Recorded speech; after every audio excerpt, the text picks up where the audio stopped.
우리 주위의 악인은 굉장히 다양한 모습의 가면을 쓰고 있습니다. 원하는 목적을 위해 남을 조종하는 마키아벨리즘, 도덕적 감각은 존재하지만 필요에 따라 언제든 잔혹해질 수 있는 소시오패스, 감정 자체가 결여되어 있어 인간이 아닌 느낌이 드는 사이코패스, 그리고 오늘따라 나르시시스트가 있죠.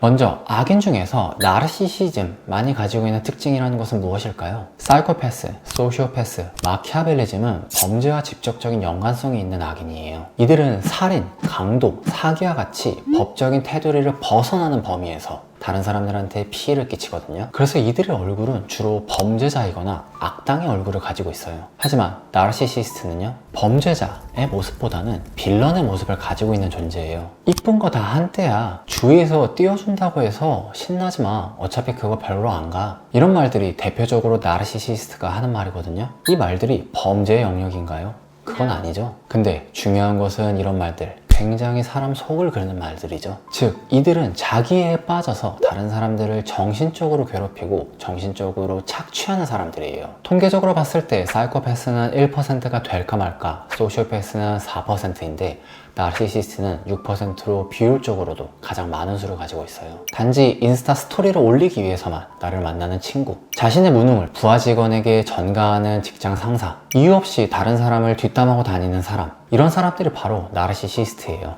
당장 멀리 있는 악당보다도 내 바로 옆에 있는 빌런이 나한테는 더 스트레스를 주는 존재잖아요. 그러면 이 나르시시스트라는 것은 정확히 어떤 것을 의미할까요? 한마디로 정리하면 자기가 주목받기 위해서 다른 사람들을 파멸로 빠뜨리는 성격이라고 할 수 있거든요. 자기 자신이 사랑받기 위해서 다른 사람한테 피해를 끼치고 민폐를 끼치는 것을 정당화하고 당연시하는 행동을 하는 사람들이에요. 자기중심적, 허영심 많은, 자만하는, 이기적인, 이런 것들이 바로 나르시시즘을 설명하는 단어들이에요. 이 나르시시즘은 학계마다 사람마다 다르게 보는데, 정신과 선생님들은 DSM-5에서 나온 자기애성 성격장애로서 다루고, 심리학자들은 3대 악의 성격 중에 하나인 준임상적 자기애로서 다루고, 일반적인 사람들은 자기 뽕에 취해서 자기 잘난 맛에 사는 이상한 놈 정도로 봅니다. 심각한 정도로는 자기애성 성격장애, 준임상적 자기애, 이상한 뽕에 취한 놈 정도로 보시면 되고요. 간단히 설명해 드리면 자기애성 성격장애는 저 정도면 치료가 필요할 정도로 심각한 거 아니야?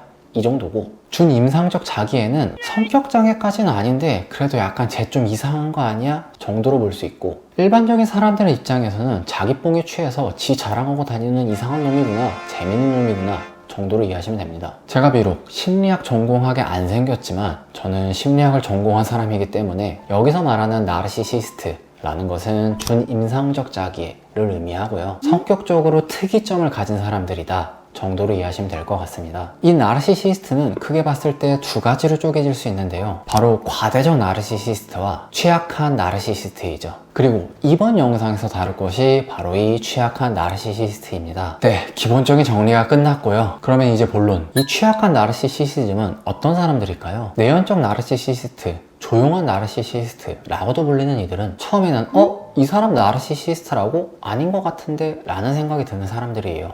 그래서 이 영상에서 다루는 것이기도 하고요. 왜냐하면 처음에는 자기 얘기를 크게 안 하거든요. 그리고 조용한 편이에요. 그래서 전혀 그런 것과는 거리가 멀어 보이죠. 하지만 이것은 처음 봤을 때, 겉으로 봤을 때만 그런 것이고, 친해지는 순간부터 점점 본색을 드러냅니다. 이런 유형의 사람들이 전형적으로 하는 행위가 아무 이유 없이 다른 사람들을 깎아내리고 다른 사람의 죄책감을 이용해서 자기애를 회복하는 것이거든요. 이렇게 말로만 들으면 이해가 안 가시죠? 좀 더 구체적으로 이 사람들의 특징을 5가지로 묶어서 설명드릴게요. 이 취약한 나르시시스트라는 사람들이 어떤 사람들이냐면요, 첫 번째, 내면에 깊은 결핍이 존재하는 사람들이에요. 이들은 심리적으로 유약한 사람들이기 때문에 사회적인 상황에서 대처하는 것을 조금 어려워하거든요. 그래서 덜 매력적인 사람으로 보이기도 하고 조용한 사람으로 보이기도 해요. 하지만 이들은 잘난 척을 안 하는 게 아니라 잘난 척을 못 하는 겁니다. 그 속에서는 내가 남들보다 우월한 존재다 라는 것을 깔고 있죠. 그래서 대표적으로 내가 이런 존재인 거를 굳이 말로 하진 않을게 라는 말로 자기 자신을 합리화하면서 다른 사람에 대해서 깔아보는 듯한 태도로 보이죠. 두 번째, 죄책감을 이용해서 상대방을 착취하는 사람들이에요. 이들은 본인 자신의 문제를 다른 사람의 탓을 함으로써 회피하고 자존감을 지키려고 해요. 그리고 이러한 수단으로서 동정감과 죄책감을 이용하죠. 처음에 다른 사람들한테 다가갈 때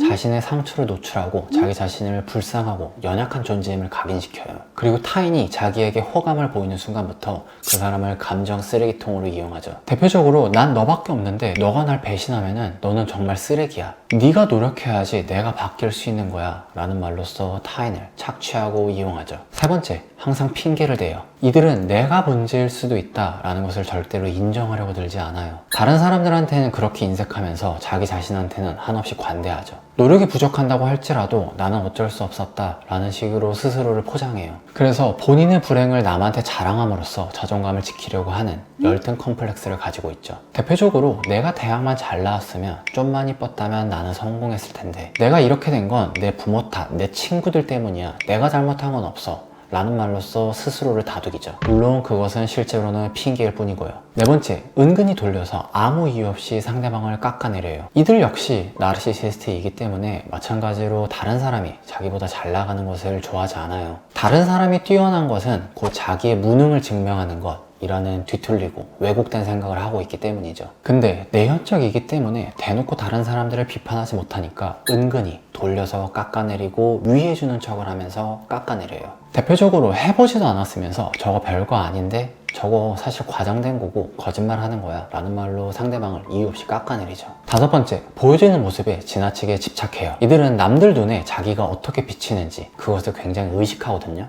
말로 잘 못하기 때문에 보여지는 모습에 더 집착하는 경향이 있어요. 그래서 자신을 조금만 부정적으로 평가하는 사람이 있다면 굉장히 공격적으로 변하고요. 그냥 지나가며 툭툭 던지는 말에서도 굉장히 민감하고 예민하게 받아들여요. 대표적으로 다들 그렇게 생각 안 하고 그냥 장난으로 한 건데 그거 차별인 거 아시죠? 그거 지금 저 욕하는 거 아시죠? 그거 잘못인 거 아시죠?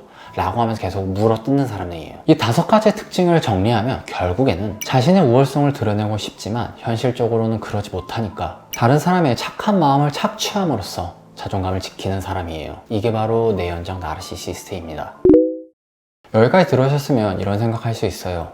그럼 혹시 내가 나르시시스트? 라고 생각할 수 있는데요. 일단 먼저 말씀드릴 건 자기 자신을 사랑하는 것 자체는 문제가 되지 않아요. 오히려 훌륭한 거죠. 그리고 이 자존감이라는 것에 대해서 사람들이 오해하기 때문인데요. 자존감은 그냥 자기 자신을 사랑하는 걸 의미하는 게 아니에요. 이 자존감을 위해서는 두 가지의 필수적인 것들이 들어가는데요. 첫 번째가 자기 현실 파악, 그리고 두 번째가 자기 공감이죠. 자기 현실 파악은 정말로 내가 어떤 사람인지 객관적으로 스스로 현실적으로 받아들이는 것을 의미하고요. 자기 공감은 그럼에도 불구하고 다른 사람에 대해서 스스로 이런 존재구나 라고 인정하고 용인하는 것을 의미해요. 이런 것들이 없다면 자존감이 아니에요. 그냥 단순히 자존감으로 보이고 자존감으로 착각되는 것 뿐이죠. 정말로 자존감이 높은 사람은 나는 자존감이 높은 편이야 이런 말 굳이 말로 하지 않아요. 다른 사람한테 이유 없이 욕먹거나 아니면 안 좋은 일이 있어도 그냥 툭툭 털고 그냥 일어나죠. 이게 정말 자존감이 높은 거예요. 나르시시스트는 자존감이 높다고 착각하는 거고요.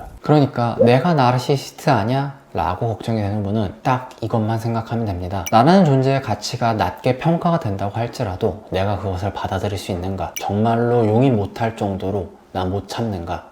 라는 것을요. 그리고 취약한 나르시시스트가 다른 사람들을 이용하는 게 죄책감이랑 동정심이라고 얘기했죠. 쉽게 말하면 다른 사람의 착함을 이용하는 거예요. 여기서 중요한 게 바로 다른 사람을 이용한다 라는 것이거든요. 내가 내 자신을 사랑하기 위해서 다른 사람들을 이용하지만 않는다면 그것은 건강하고 건전한 나르시시즘, 자기애를 의미할 수 있어요. 그러니까 자기 자랑을 하고 싶어서 너무 입이 근질거린다고요? 자기 뽕에 취해서 사는 게 대체 뭐가 문제냐고요? 네, 문제도 아니에요. 그 정도는 괜찮고요. 그건 나르시시스트가 아니라 정말로 그냥 재수가 없는 거니까요. 네, 정말 재수가 없는 어쨌든 그럼 결국 이 취약한 나르시시스트는 어떻게 우리가 대처해야 될까요? 이들은 상처 입은 모습, 불쌍한 모습을 이용해서 우리를 착취하는 존재인데요. 그러니까 한 가지만 기억하세요. 바로 토끼는 선하거나 도덕적인 존재가 아니다 라는 말을요. 이 말은 심리학자인 조던 피터슨이 한 말인데요. 우리는 도망치는 토끼를 보고 선한 존재, 도덕적인 존재, 착한 존재라고 생각하나요? 동정심은 들 수 있겠죠. 불쌍해 보일 수는 있겠죠. 하지만 그 도망치는 토끼가 뒤돌아서 나를 깨문다면요? 그건 더 이상 불쌍한 존재도 아니고 동정심이 있는 존재도 아닙니다. 이 토끼가 바로 취약한 나르시시스트입니다. 이들을 대처하기 위해선 조금 현실적인 관점이 필요해요. 조금 더 시니컬한 관점이 필요하고요. 앞서 말씀드렸듯이 취약한 나르시시스트가 자신의 상처를 드러내면서